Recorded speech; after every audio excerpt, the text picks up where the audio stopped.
Hello friends, previous video lecture में हम लोगों ने एक इनपुट एरे को दूसरे एरे में कॉपी करने का प्रोग्राम देखा था।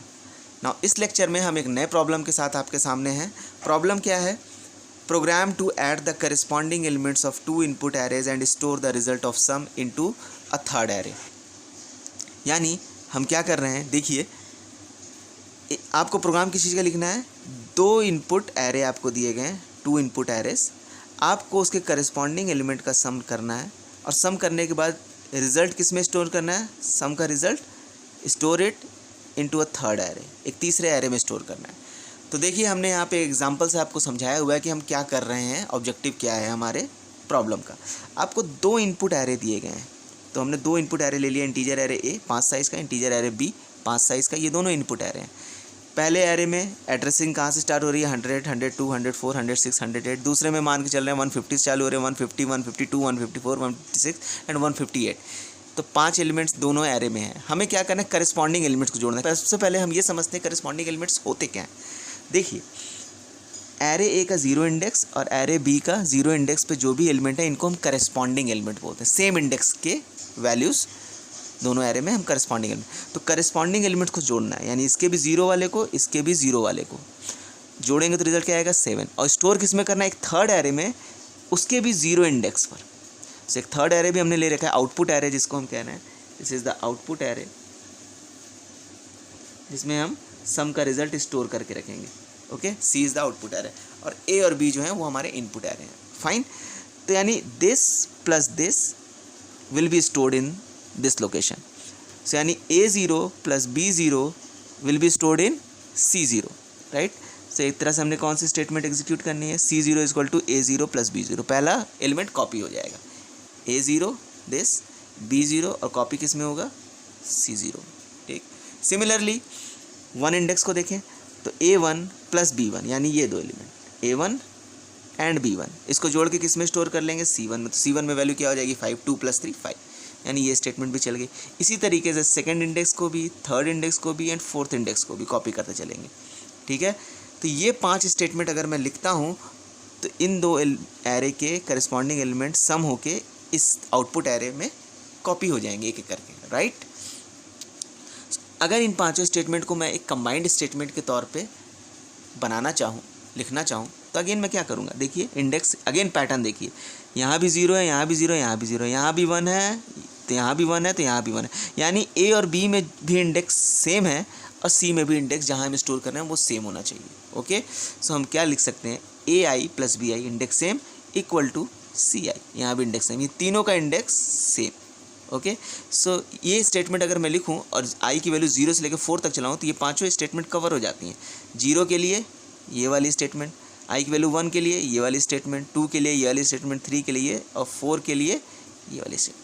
ओके, इसी चीज़ को अब आप जानते हैं, प्रीवियस एग्जांपल में हमने देखा लूप के थ्रू इस चीज़ को हैंडल आराम से कर सकते हैं। यहाँ भी हम लूप के थ्रू हैंडल करेंगे। तो देखते हैं कि हमारा प्रोग्राम क्या बनकर आता है। तो दो फाइलें हम लोग ने इंक्लूड करी, stdio.h एंड conio.h। फिर मेन फंक्शन स्टार्ट किया, दो इनपुट एरे ले लिए, A5 एंड B5, 5 साइज़ का, दोनों इंटीजर, और एक थर्ड ले लिया आउटपुट एरे, वो भी इंटीजर ले लिया 5 साइज़ का, और आई एक लूप वेरिएबल हमने ले रखा है जिससे लूप चलाएंगे। नाउ सबसे पहला काम क्या है? इन दो एरे के एलिमेंट को यूज़र से लेना। तो जब यूज़र से ले रहे हैं तो हम एक लूप चलाकर स्कैन कर लेते हैं। इनपुट एरे ए 0 से लेकर 4 तक चला और स्कैन ऑफ में एड्रेस ऑफ ए आई, तो जो भी यूज़र इनपुट करेगा 5, 2, 4, 6, 3, ये किस में चली जाती जाएंगी? ए एरे में। सिमिलरली ए एरे रीड करने के बाद दूसरा काम है बी एरे को रीड करने का। Input array B, I equal to 0, I equal less than equal to 4, I plus plus, और स्कैन आपकी क्या करेंगे? एरे बी को स्कैन करेंगे, राइट। तो एरे में मान के चलिए बी में यूज़र ने 2, 3, 2, 1, 5 दिया, रिपीट भी हो सकते हैं एलिमेंट, कोई इशू नहीं। देखिए यहाँ पे 2, 2 है। ओके, ना जब हमारे पास ये दोनों इनपुट एरे आ गए, अब हमारा काम क्या है? इसको जोड़ने के लॉजिक को एग्जीक्यूट करने का। कंबाइंड स्टेटमेंट मैंने ये लिखी रखी है, आपको बता रखा है, 0 से लेकर 4 तक लूप चलाएं और इस स्टेटमेंट को एग्जीक्यूट करें। So logic to sum the elements is I equal to 0 to 4, I plus plus, C I equal to A I plus B I. देखिए ये स्टेटमेंट हमने लिख रखी है लूप के अंदर, 0 से चलेगा 4 तक, आई की वैल्यू एक बढ़ती जाएगी। 0 के लिए पहली स्टेटमेंट एग्जीक्यूट होगी जब i इक्वल 0 हो जाएगी, तो कौन सी स्टेटमेंट होगी, C0 equal to A0 plus B0।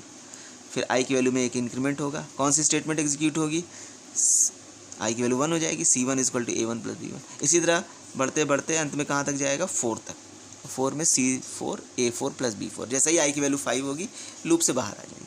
तो ऐसे लूप चलाते चलाते हमारा हर C का एलिमेंट कैलकुलेट हो जाएगा A प्लस B के थ्रू, राइट ना। इतने लॉजिक के बाद हमारा प्रोग्राम कंप्लीट हो जाता है। लॉजिक हमारा कंप्लीट हो गया, जो यहाँ पे सम होके आना था आ गया।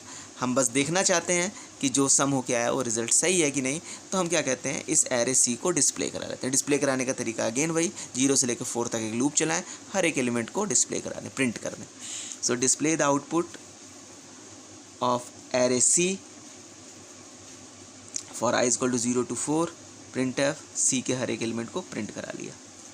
ओके, जैसे ये भी काम हो गया तो हमारा अब कोई काम नहीं बचा। इनपुट ले लिया एरे, सम कर लिया, और लास्ट में डिस्प्ले भी कर लिया आउटपुट एरे को। गेट ch लगा के मेन फंक्शन को हमने क्लोज कर दिया।